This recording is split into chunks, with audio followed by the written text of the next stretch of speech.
Hi guys! This is Geraldine and Mario Squadrito from Sydney, Australia. Ang golden birthday party ng asawa ko ang masasabi kong unang medyo malaking event na ini-organize naming mag-asawa so far dito sa Australia. Karamihan sa mga ginamit namin sa birthday party ay DIY ko lamang.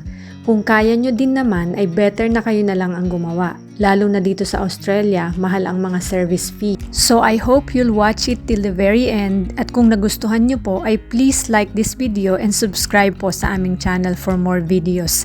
Maraming salamat!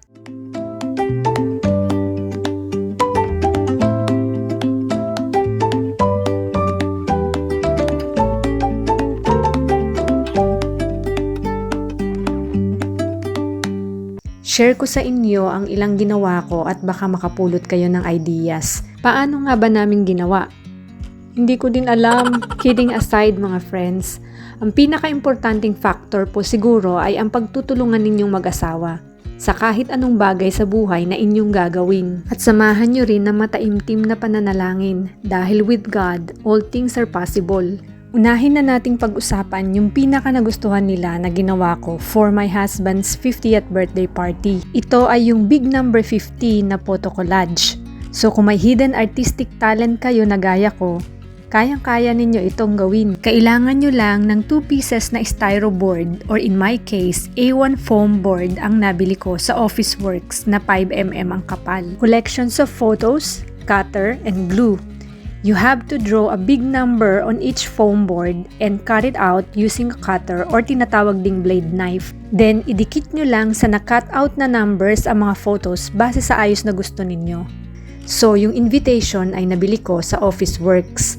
Similar ito sa National Bookstore sa Pilipinas. Timing naman na meron sila ng medyo kulay gold na paper. Black fill-in style kaya ready na. Lalagyan na lang ng details ng event, so ako na ang naglapat ng details using our computer and printer. I do it yourself na lang din yung table menu. Lagyan nyo na lang ng name sa ilalim para mag-serve na rin siyang guide for guests seat assignment. Nakakatuwa itong souvenir. Scented candles ito na nabili namin sa Kmart at ang maganda ay may design na alphabet letters. So of course, we both M for Mario. We had to go to 2 different Kmart stores dahil kulang yung stocks dun sa isang store na may letter M. Tapos nilagyan ko lang ng names using sticker paper at gold na gift ribbons.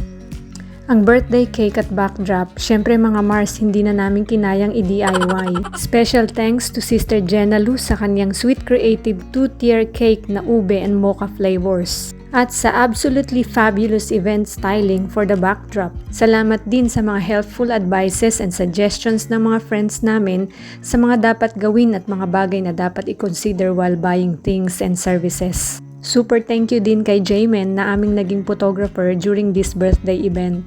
It is a day we can never forget and we considered it to be the best birthday yet and many more to come. Last but definitely not the least, we thank God for apart from Him, we cannot do nothing.